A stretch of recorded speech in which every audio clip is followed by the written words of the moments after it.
አንድ ቃል ልንገራችሁ። ያንን በህይወታችሁ የምትጠሉትን ኃጢአት ማታ አድርጋችሁ ጠዋት ለመጸለይ አቅም ካላችሁ ምንም ታሸንፋላችሁ። ምንም። ይሄ የምታየው መጽሐፍ የሰይጣን መጽሐፍ ነው። ቃል በቃል ይሄ ሰይጣን መጽሐፍ ነው። ስትጸልዩ መንፈሳዊ ሞራላችሁ የሚሞትና ስልችት የሚልባችሁ ከሆነ ስትጸልዩ ጸሎቱ አለቀ አላለቀም እያላችሁ የምትጸልዩ ከሆነ አጭሩ ጸሎት የረዘመ የሚመስላችሁ ከሆነ ሰላምታዬ ይድረሳችሁ ውድ ቤተሰቦቼ፣ እንኳን ወደ ቻናሌ በሰላም መጣችሁ። እንደምን አላችሁ? እንደምን እስከ ደረሳችሁ? ዛሬም በአዳዲስ መረጃ በአዳዲስ ቪዲዮ በሚያነቁ በሚያበረታቱ ትምህርቶች ተገናኝተናል። እስከ ፕሮግራም ፍጻሜ ድረስ ከኔ ጋር ከቆያችሁ ብዙ ነገር እንማማራለን። ለዚህ ቤት አዲስ ሆናችሁ ቻናሉን ሰብስክራይብ አድርጉ፣ ቪዲዮን ላይክ አድርጋችሁ ጀምሩ። በቀጥታ ወደ ዛሬው መርሃ ግብራችን እንሄዳለን። አንድ ቃል ልንገራችሁ። ያንን በህይወታችሁ የምትጠሉትን ኃጢአት ማታ አድርጋችሁ ጠዋት ለመጸለይ አቅም ካላችሁ ምንም ታሸንፋላችሁ። ምንም። እንደዚህ አይነት ሰው በእግዚአብሔር ምሕረት የሚተማመን ሰው አይኖ በጣም ድፍረት ምናምን እንደሚመስል ነጠላሽን አድርገሽ እንዳደረግነው ያንን ኃጢአት እንደሰራ ነው ነጠላችን አድርገን ጸሎት ለማድረግ መነሳት አለብን። ተስፋ እንዳትቆርጡ እና በየቀኑ ስለዛ ኃጢአት እግዚአብሔርን እንለምነው። ሉቃስ 18 ላይ አንድ ባልቴት አለች እና አንድ ሰውን የማይፈራ እግዚአብሔርን የማያፍር አንድ መኳንንት ነበር፣ ሀገረ ገዢ ነበር።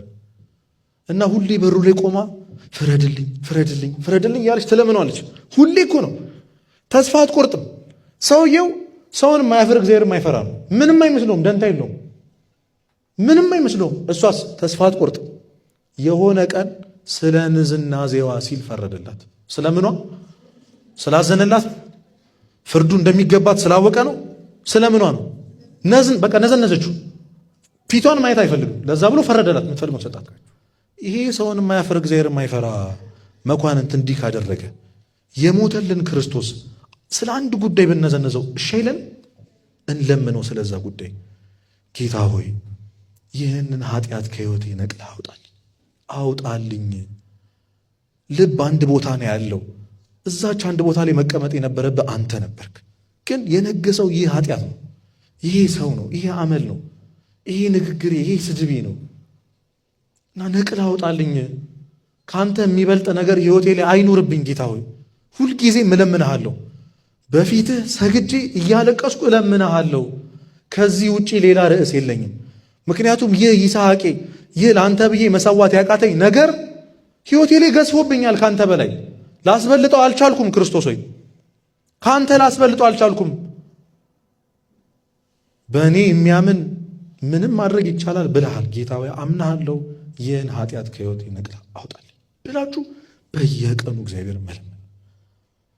ያቺ 12 ዓመት ሙሉ ደም ሲፈሳት የነበረች ሴት አስቡት። 12 ዓመት ኮንቲኒስሊ ደም ይፈሳት ነበር። ቀጥ ብሎ ቆመ። ይሄ የኃጢአት ደማችን የሚቆመው ምናልባት ከአንድ ቀን በኋላ ሊሆን ይችላል፣ ለእኛ ምናልባት ደግሞ ከ20 ዓመት በኋላ ሊሆን ይችላል። ዋናው ምን መሆኑ ነው?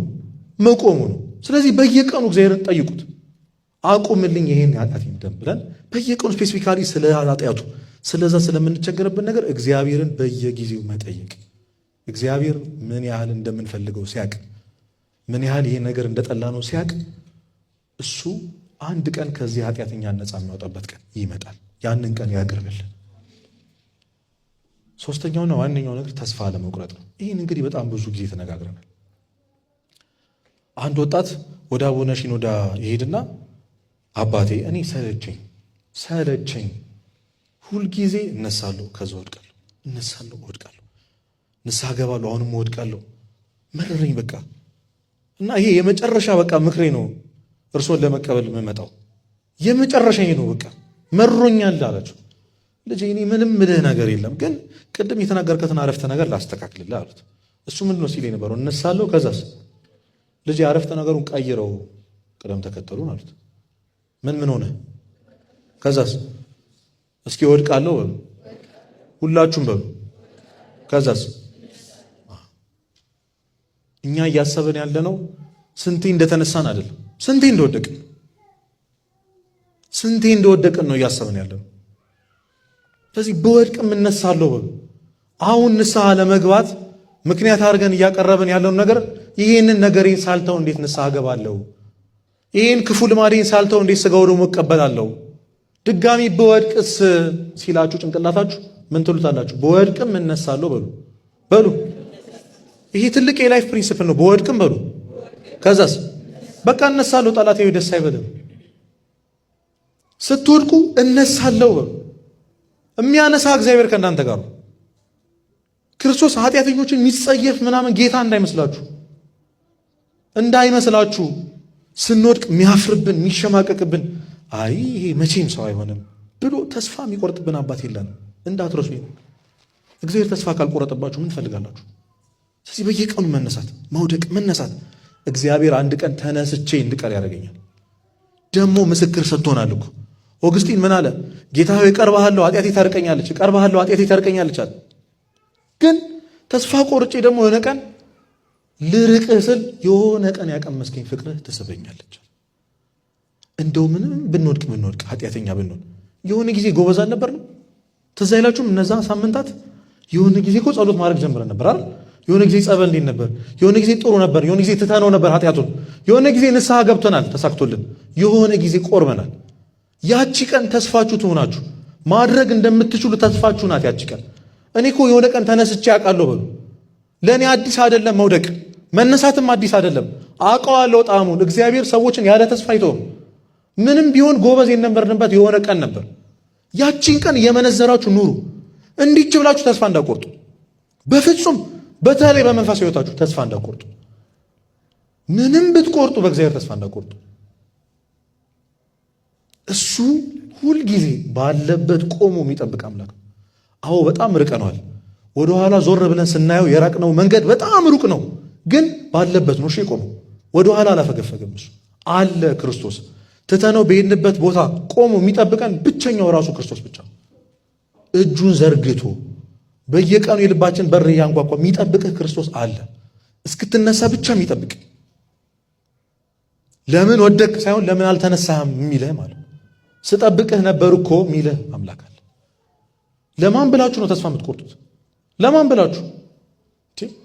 የፈጠረ የጎዳኸው የበደልከው ክርስቶስ እኮ ተስፋ አልቆረጠብህ። አንተ በድለኸው እሱ ተስፋ አልቆረጠብህ። ለምን ተስፋ ትቆርጣል? በውስጣችን ያሉትና ያደፈጡት ክፉ መናፍስት ጸሎታችንን እንዳንጸልይ ከውስጥ ጸሎታችንን ይይዛሉ፣ ልባችንን ይይዛሉ። ብዙ ሰው ከውስጥ የተያዘ ጸሎት ነው በአንደበቱ የሚጸልየው። አንድ ሰው ለምሳሌ ውዳሴ ማርያም ሲጸልይ ከውስጡ ያለው ክፉ መንፈስ ውዳሴ ማርያሙን ይይዝበታል። ሲጸልይ ልቡን ይይዘዋል። በጸሎት ጊዜ ልቡን ድንድን ያደርገዋል። በሚጸልየው ጸሎት የጸሎት ስሜት እንዳይሰማ ያደርገዋል። ጸልዮ እንዳልጸለየ እንዲሰማ ያደርገዋል። አንድ ሰው ውዳሴ ማርያም፣ ዳዊት፣ ሰይፈ ሥላሴና የትኛውንም ጸሎት ሲጸልይ በውስጡ ያለው ክፉ መንፈስ ጸሎቱን እንደሚይዝበትና እንደሚፈታተነው እንድታውቁ ጥቂት ምልክቶችን እነግራችኋለሁ። ውዳሴ ማርያም ስትጸልዩ ቃላቱን በትክክል እንዳታወጡና እንዳትገልጡ የሚያደርጋችሁ ከሆነ በተለይ ይሄ በቤተሰብና በማህበር ጸሎት ላይ የሚታይ ችግር ነው። ስትጸልዩ መንፈሳዊ ሞራላችሁ የሚሞትና ስልችት የሚልባችሁ ከሆነ ስትጸልዩ ጸሎቱ አለቀ አላለቀም እያላችሁ የምትጸልዩ ከሆነ አጭሩ ጸሎት የረዘመ የሚመስላችሁ ከሆነ ሕሊናችሁን ልቦናችሁን ሰብስባችሁ መጸለይ የሚሳናችሁ ከሆነ ተስፋ በምታገኙበት ጸሎት ተስፋ የምትቆርጡ ከሆነ ስትጸልዩ ሐሳባችሁ እላፍ የሚባክን ከሆነ እየጸለያችሁ የጸሎቱ ጣዕም የሚጠፋችሁ ከሆነ ለጸሎት ፍላጎትና ተነሳሽነት የምታጡ ከሆነ እየጸለያችሁ ጸሎታችሁን ሳትጨርሱ በተለያዩ ምክንያቶች ጸሎታችሁን እያቋረጣችሁ የምትጀምሩ ከሆነ ስትጸልዩ በመሃል በሆነ ነገር ጸሎታችሁን የምታቋርጡ ከሆነ እየጸለያችሁ በጸሎታችሁ መሃል ሰው የሚያበሳጫችሁ ከሆነ እየጸለያችሁ አሳማኝ በሚመስል ምክንያት ጸሎታችሁን የሚያቋርጣችሁ ከሆነ ጸሎት የውዴታና የግዴታ ሳይሆን የግዴታ ብቻ የሚመስላችሁ ከሆነ እነዚህ የነገርኳችሁ ምልክቶች ክፉ መናፍስት ጸሎታችሁን ሲይዙባችሁ የምታዩት ምልክቶች ናቸው። አንድ ሰው ጸሎቱ ሲያዝበት ለምሳሌ ውዳሴ ማርያም እየጸለየ ጸሎቱ አይገባውም፣ ጸሎቱ አይመስጠውም፣ ምን እንደጸለየ አያውቅም፣ ጸሎቱን ጀምሮ ሲጨርስ አይታወቀውም፣ ጸሎቱን ጸልዮ ካበቃ በኋላ እንደ ጸለየ አይሰማውም፣ ጸሎቱ ዝብርቅርቅ ይልበታል፣ ጸሎቱ መንፈሳዊ ደስታና እርካታ አይሰጠውም። ከዚህ ጋር በተያያዘ የብዙ ሰዎች ችግር የሆነውን ልንገራችሁ። ለምሳሌ ብዙ ሰዎች ውዳሴ ማርያም እየጸለዩ የእመቤታችን ፍቅሯ በልቦናቸው አላድር ይላል፣ ወይም ጣዕመ ፍቅሯን አያውቁትም። ውዳሴ ማርያም እመቤታችንን የምናመሰግንበት ጸሎት ቢሆንም ውዳሴ ማርያም የሚጸልይ ሰው አንዱ ጥቅሙ የእመቤታችን ፍቅር ያድርበታል፣ ወይም የውዳሴ ማርያም ጸሎት የእመቤታችን ፍቅር እንዲያድርበት ያደርገዋል። ነገር ግን ብዙ ሰዎች ውዳሴ ማርያም እየጸለዩ እመቤታችንን እየወደዷት እነሱ እንደሚፈልጉት ፍቅሯ በልቦናቸው አላድር፣ ጣዕሟ በአንደበታቸው አልኖር ይላል። ይሄ የሚሆነው በውስጣቸው ያለው ክፉ መንፈስ ውዳሴ ማርያማቸውን ሲይዝባቸው፣ የእመቤታችንን ፍቅር ሲይዝባቸው ነው እንደዛ የሚሆኑት። ስለዚህ በውስጥ በኩል ያሉት ክፉ መናፍስት ጸሎታችንን ብቻ ሳይሆን የእግዚአብሔርን ፍቅር የእመቤታችንን ፍቅርና ክብር ይይዙብናል። ክፉ መናፍስት ጸሎታችሁን ሲይዙባችሁ ጸሎታችሁ የፍቅር ሳይሆን የትግል፣ ጸሎታችሁ የውድ ሳይሆን የግድ፣ ጸሎታችሁ የአምልኮት ሳይሆን የልማድ ሕይወት፣ ጸሎታችሁ የመደነቅ ሳይሆን የመጨነቅ ይሆንባቸዋል። ብዙ ሰዎች እየጸለዩ የሚጸልዩትን ጸሎት ጣዕምና ስሜት አያውቁትም። ጸሎታቸው መንፈሳዊ ስሜት አልባ ይሆናል። እዚህ ላይ በደንብ እንድታውቁ የምፈልገው ነገር ክፉ መናፍስት ጸሎታችሁን ይይዛሉ ስላችሁ ጸሎታችሁ እግዚአብሔር ፊት እንዳይደርስ ያደርጋሉ ማለት ሳይሆን ጸሎታችሁን የተመስጦ እንዳይሆን የጸሎቱን ጣዕም እንዳታውቁና በምትጸልዩት ጸሎት እንዳትደሰቱ ያደርጋሉ ማለት ነው። ስትጸልዩ ከውስጥ በኩል በደንብ ይታገላችኋል ማለት ነው። በነገራችን ላይ ገድል ማለት ትግል ማለት ነው። ስለዚህ መጸለይ ማለት መጋደልና መታገል ማለት ነው። ከእግዚአብሔር ማንኛውንም ነገር የምታገኙት ትግልና ገድል ባለበት ጸሎት ነው። ስለዚህ በጸሎት መታገልና መጋደል ያስፈልጋል። በጸሎት ሰዓት ወይም የትኛውንም ጸሎት እየጸለያችሁ ክፉ መናፍስት በጸሎት ጊዜ በየትኛውም ሐሳብና ነገር ቢፈትኗችሁም ዝም ብላችሁ ጸልዩ። በሰቆቃወ ኤርምያስ በምዕራፍ 3 ቁጥር 8 ላይ በጮሁ ጊዜ ጸሎቴን ከለከለ ተብሎ ተጽፏል። ስለዚህ በጸሎት ወደ እግዚአብሔር ልንጮህ ስንል ክፉ መናፍስት ጸሎታችንን ይከለክላሉ፣ ወይም እንዳንጸልይ ያደርጋሉ፣ ይፈትናሉ። ስለዚህ በጸሎት ሰዓት ወይም የምትወዱትንና ያስለመዳችሁትን ጸሎት ስትጸልዩ ነቢዩ ኤርምያስ ጸሎቴን ከለከለ እንዳለ ክፉ መንፈስ እንዳትጸልዩ ጸሎታችሁን ሊከለክሏችሁ ይችላሉ።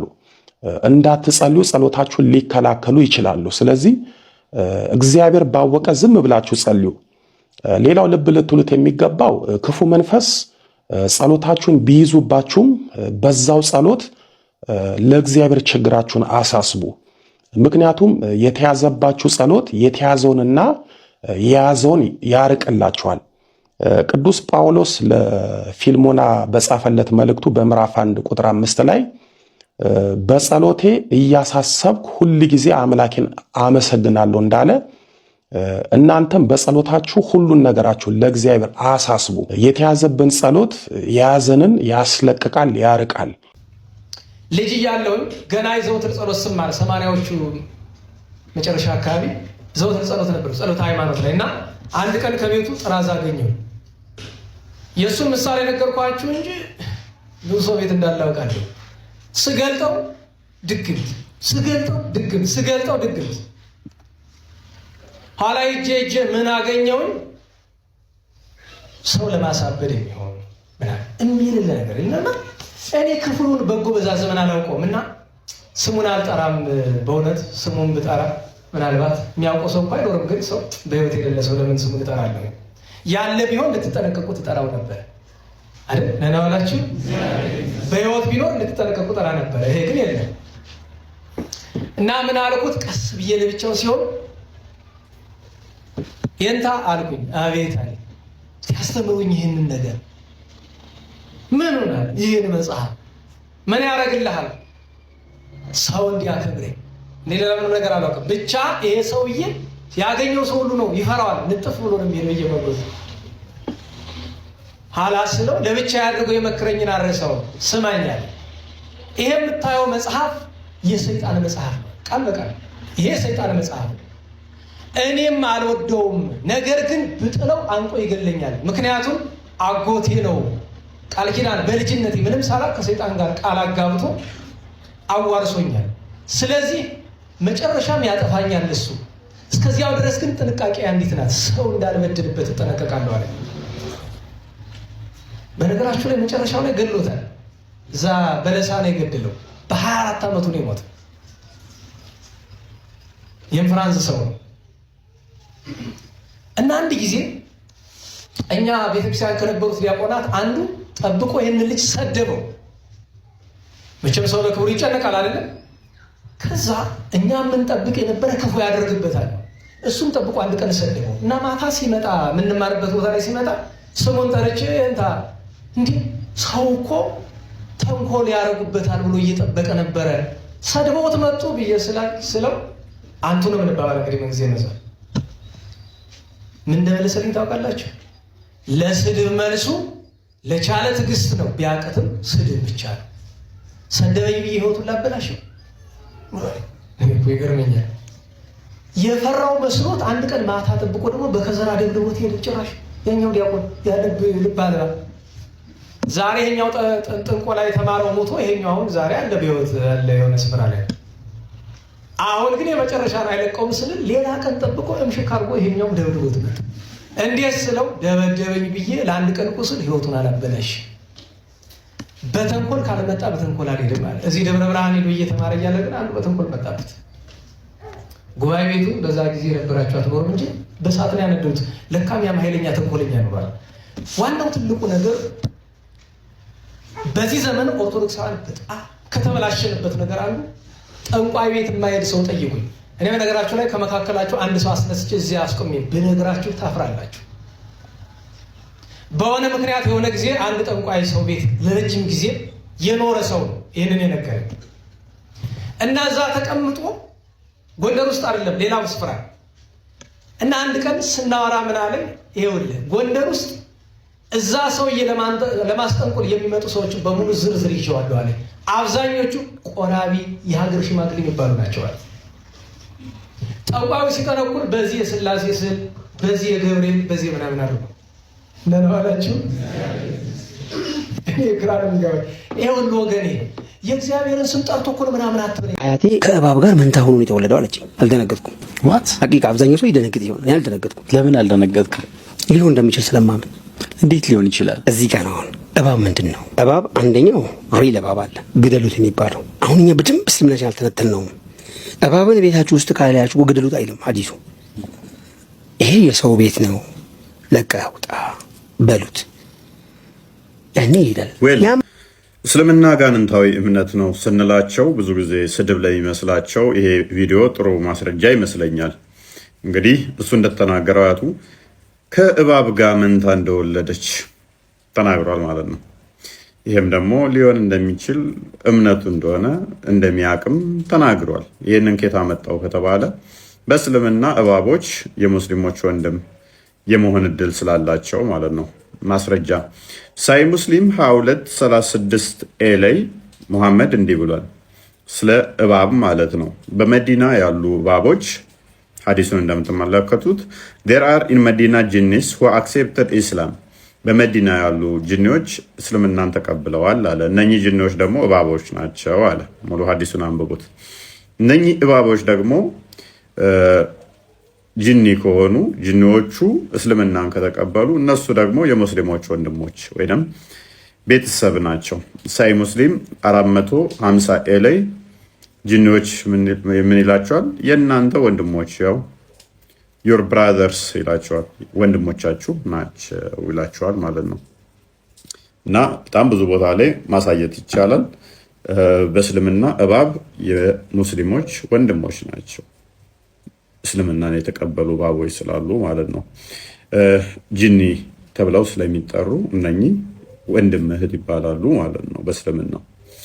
ታዲያ ከጅኒ ከሆኑ ደግሞ ጅኒዎች ደግሞ ከሰዎች ጋር ወሲብም ያደርጋሉ ተብሎ ይታመናል። እንግዲህ እባቦች ከሙስሊሞች ጋር ወሲብ ሲያደርጉ ማሰብ ነው።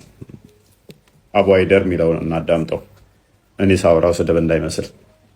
ጂንስ ሃቭ ሴክሹዋል ሪሌሽንሺፕስ ዊዝ ሂውማን ቢንግስ? አዎ አላቸው። ሰዎችና ጂኖች ግንኙነት ያደርጋሉ ይላልሽው? አዎ ያደርጋሉ። ይሄ ምንም ጥርጥር የለውም። የሙስሊም ዑለማዎችም ተስማምተውበታል። ግን ያ ነገር ሃው ምን ነው ሀጃፋግ ሃው ትለኛለህ እንዴ? አላህን አትፈራም እንዴ?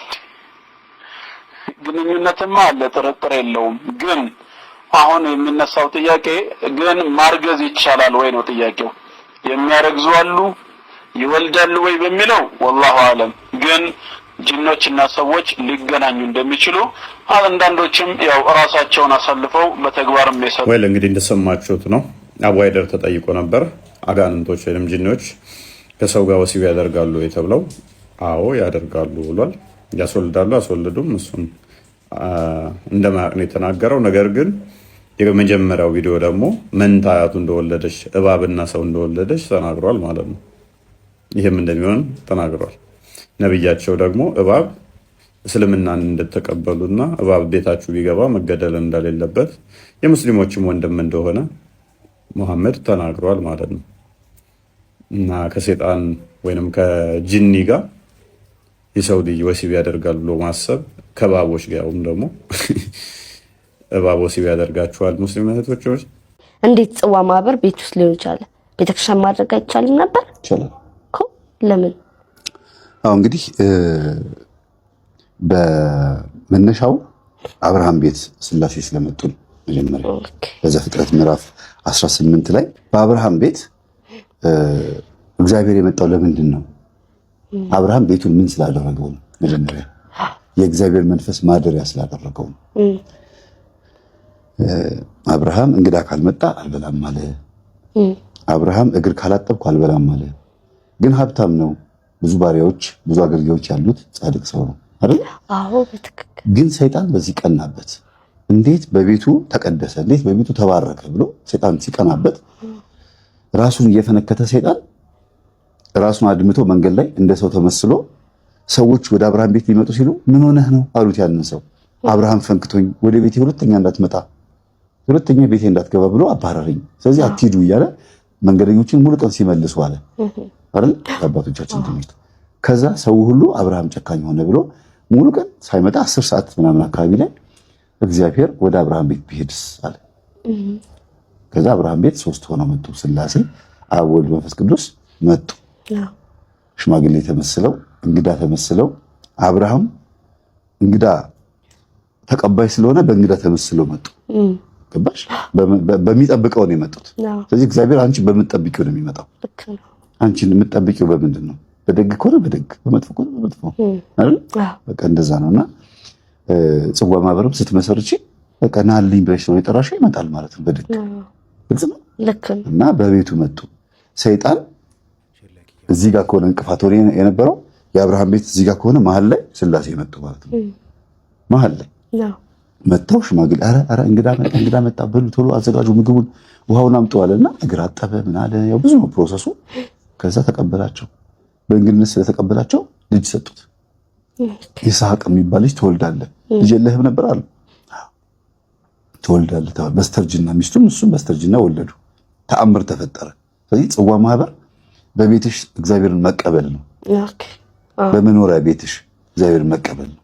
ስለዚህ አንዱ ያው ሁለተኛ ደግሞ እመቤታችን ቅድስት ድንግል ማርያም በዶኪማስ ሰርግ ቤት ተገኝታለች አይደል? ዶኪማስ በቤቱ ድንግል ማርያምና ኢየሱስ ክርስቶስ ደቀ መዛሙርት ቅዱሳን ከተገኙ እኛም ደግሞ በስሟ ስናዘክር እንዴት ነው የማትገኘው? ምድር ላይ ያለን በዚህ እንቅልፍ በሚያሸንፈን በምንበላበት በምንጠጣበትና ምድራዊ ሐሳብ በሚበዛበት በዚህ ምድር ላይ እግዚአብሔር ኢየሱስ ክርስቶስ ከነናቱ ከነደቀ መዛሙርቱ መጥቶ ቤት ገብቶ ተአምር ከሰራ ካበረከተ ወደሚሻለው ሰማይ ወደ ተሻለው ዓለም ከሄዱ በኋላ ደግሞ እንዴት ነው የማይመጣው? ገባሽ? በዚህ በሚያደክመው ዓለም ላይ እንኳን መጥተዋል። ስለዚህ አሁንም በስማቸው ስንሰበሰብ ይመጣሉ ማለት ነው። ግልጽ ነው። ሌላው ደግሞ በሎጥ ቤት ደግሞ መጥተዋል። በዘፍጥረት 19 ላይ ሎጥ ቤት ሎጥ አውቅሻል። ሎጥ ደግሞ ሰዶማውያን የሚበዙበት ሀገር ላይ ነው የነበረው። 2 መላእክቶች መጥተው ይላል ልናተርፍህ የመጣ ነው፣ ከአንተ ጋር አብሮ የሚተርፍ ካለ ሂድና ጎረቤቶች ላይ ኑ ትረፉ፣ ምድሪቱ ልጠፋ ነው፣ በእሳት ልጠፋ ነው ብለህ ንገራቸው አሉ። ገባሽ? ከዛ እነዛ መላእክቶች በቤት ቁጭ ብለው የጠበቁት እሱ ወጣና ምን አለ? ኑ እባካችሁን ከተማዋ በሳት ልጠፋ ነው፣ የኔ ቤት ተደበቁ፣ የኔ ቤት ይሻላችኋል፣ እሳት ሊዘንብ ነው፣ ኑ አብረን እናምልጥ ሲላቸው እባክህ ዞር በል አሉት። አልሰማም አሉት። እንዲያውም ምን አሉት? አንተ ቤት የገቡ 2 ሰዎች አሉ፣ ሰው መስሏቸው እኮ ነው፣ እነሱን አውጣቸውና እንድፈራቸው። ወንድ ከወንድ ሴት ከሴት ይደፋፈሩ ነበርና እንድፈራቸው አሉት። አይ እንደዛማ እንግዶችን አሳልፌ አልሰጥም፣ እነሱን ከምትደፍሩ ልጆችን ይኸው እሰጣቸዋለሁ አለ። ምን ማለቱ ነው? ሎጥ አሁን ልጆቹን አሳልፎ አስገድዶ እንዲደፍሯቸው እየሰጠ ጨክኖ ነው? አይደለም። ወንዶች ናቸው አለ ቤቱ የመጡት እንግዶችም ደግሞ በወንድ ተመስለው ነው መላእክቶቹ። ወንድ ከወንድ እንደማይፈልግ ማሳያ ነው ሎጥ። አንድ ገባሽ? ሁለተኛ ነገር ደግሞ ሴቶች ልጆችን ተፈጥሮ የፈቀደችው ወንድና ሴት መተኛት ነው። እንግዶችን ባልተፈቀደበት መንገድ ከምታረክሱ ሴት ልጆችን ልስጣችሁና በተፈቀደበት ቀዳዳ ገብታችሁ ልጆችን ከፈለጋችሁ ሰዷቸው፣ ሚስት አድርጓቸው፣ ህጋዊ በሆነ መንገድ ተገናኙ ማለቱ ነው። ልጆችን ልስጣችኋል። ከዛ እነዚህ መላእክቶች ና ብለው ጎተቱትና አይ እነዚህ የሚመለሱ አይደሉም ብለው ጎትተው አስገቡትና በሩን ዝጋው አሉት። ዘጉት። ከዛ አይናቸውን አሳወሯቸው። ከደጅ ውጭ ያሉትን አሳወሯቸውና ከዛ ሎጥ የሚተርፍ የለም፣ አንተና ሚስት ልጆቼ ወደ ተራራ አምልጡ፣ ቶሎ በልቶ አቻኮሉት ይላል። ይሄ ምድራውን አሁን ያለን ጊዜ ማቻኮያ ነው። አቻኮሉት፣ ይዘውት ወጥቶ ተረፈ። ግን ቤቱን የመጡት አይደል? ስለዚህ ቤታችን መላእክቶችን ስንጠራቸው ጽዋ ማህበር ሲኖር ከእንደዚህ አይነት ሞት ያተርፉናል። ወዴት ማምለጥ እንዳለብን ይጠቁሙናል። እና ብለው ጎትተው አስገብተውት በሩን ቀርቅር ያሉት ለምንድን ነው? ጉንጭ አልፋ ከሆነ ከንቱ ከሆነ ትውልድ ስበው አምጥተው ቤትሽ ያስቀምጡሻል። ከጉርብትና መጥፎ ከሆነ ጉርብትና የቤት ውስጥ በረሃብ መሞት ይሻላል ይላሉ አባቶች።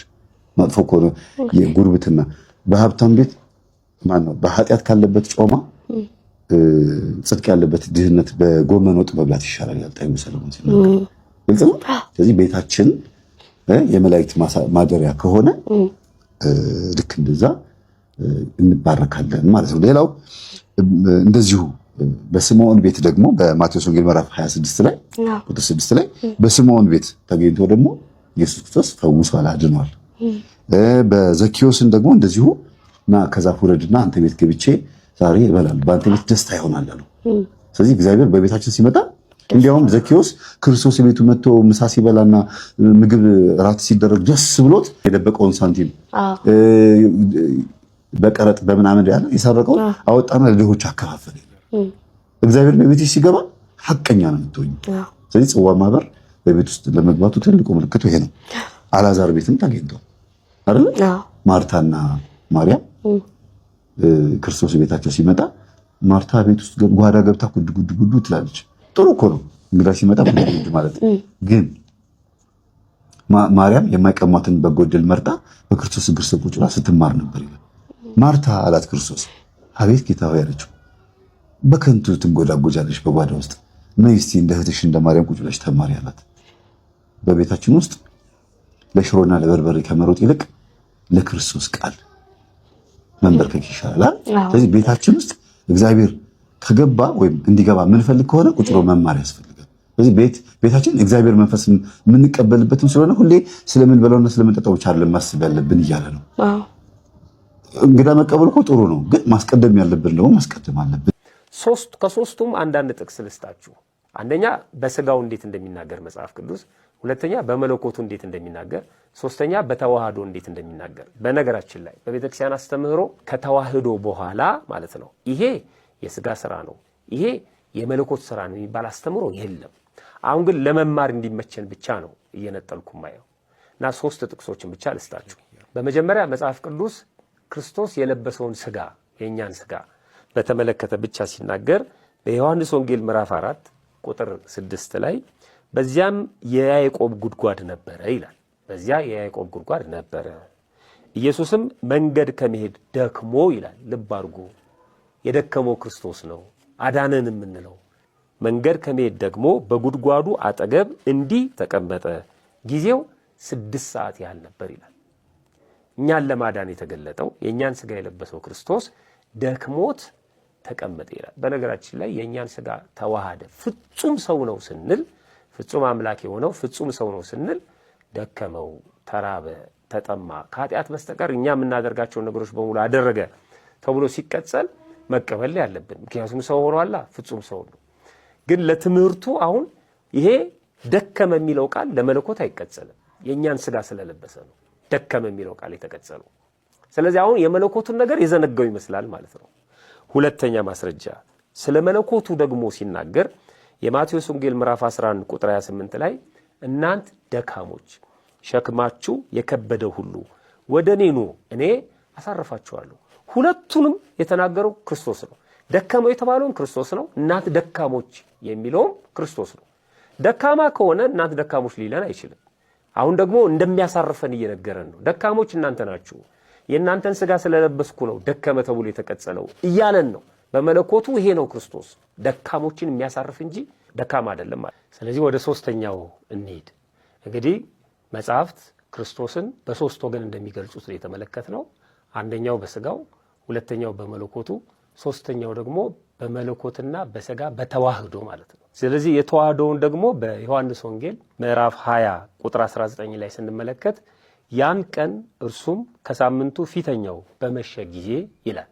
ይሄ እንግዲህ ከትንሣኤ በኋላ የመጀመሪያው እሁድ ዕለት የተከናወነ ምስጢር ነው እና ከሳምንቱ ፊተኛው እርሱም በመሸ ጊዜ ደቀ መዛሙርቱ ተሰብስበው በነበሩበት አይሁድን ስለፈሩ ደጆቹ ተዘግተው ሳሉ ይላል። ልብ አድርጉ፣ በደንብ ነው የነገረን ጸሐፊው። አንደኛ ደቀ መዛሙርቱ አይሁድን ፈርተው እንደነበር ይነግረናል።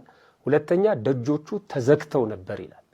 አሁን የፍርሃት አዘጋግ ምን አይነት አዘጋግ እንደሆነ ሁላችንም እናውቃለን። በር ስንዘጋ በጣም ምንፈራ ከሆነ ዶሮ ልጅ ሆነን በር ላይ ትሪ፣ ሳፋ፣ ብረምጣድ እናስደግፍ ነበር ከስጋት የተነሳ ማለት ነው። ደቀ መዛሙርቱ ፈርተዋል። ምንም ሊስቱ አይችሉም። በር አዘጋጉ በጣም ጥብቅ ነበር። ለምንድን ነው ይህንን የገለጸልን? ቀጥሎ የሚፈጸመው ምስጢር በጣም ረቂቅ መሆኑን ሲነግረን ነው። ደጆቹ ተዘግተው ሳለ ኢየሱስ መጣ፣ በመካከላቸውም ቆመ፣ ሰላም ለእናንተ ይሁን አላቸው ይላል። ክብር ምስጋና ይግባውና ጌታችንና መድኃኒታችን ኢየሱስ ክርስቶስ የእኛን ስጋ ለብሶ ወይም ተዋህዶ ነው በዚህ ምድር ላይ የተገለጠው። አሁን በሮቹ እንደተዘጉ በመካከላቸው ቆመ ይላል። እንዴት ነው ይህንን ነገር በስጋው ብቻ ነው ወይስ በመለኮቱ ብቻ ነው ምንለው? በስጋው ብቻ ነው ካለን በተዘጋ ቤት መግባት አይችልም። በመለኮቱ ብቻ ነው ካልን ደግሞ በመካከላቸው ቆመ የሚለው ሊቀጸልለት አይችልም። መለኮት ስፉ ምሉ ነው፣ በሁሉ ቦታ የሚገኝ ነው። ይሄ የተዋህዶ ምስጢር ነው ማለት ነው። በሩ አልተከፈተም፣ አልተሰበረም።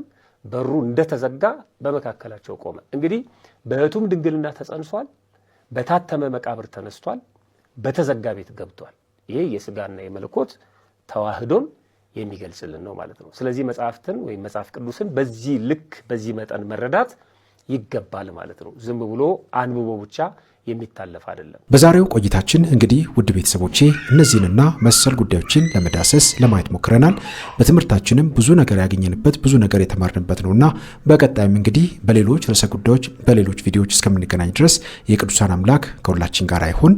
በሀገር ውስጥም ከሀገር ውጭም ያላችሁ ኢትዮጵያውያን ኤርትራውያን ቤተሰቦቼ በያላችሁበት ሰላም እግዚአብሔር ከሁላችሁ ጋር ይሁን እላለሁኝ። ሁላችንም ኢትዮጵያውያን ኤርትራውያን ቤተሰቦቼ በያለንበት እርስ በርስ በጸሎት ልንተሳሰብ ይገባል። ለሀገር፣ ለወገን፣ ለቤተሰብ ጸሎት ማድረጋችንን መርሳት የለብንም። ደጋግሜ እንደምናገረው በመዝሙረ ዳዊት በደንብ አድርገን ልንጸልይ ይገባል። ሌሎች ጸሎቶችን በደንብ ልንጸልይ ይገባል። በዚህ በአብይ ጾም ወቅት ደግሞ ልንሰግድ ልንበረከክ ይገባል። እግዚአብሔር አምላካችን ጾሙን ጸሎቱን የፍሬ የበረከት ያድርግልን። ይቆየን። አሜን።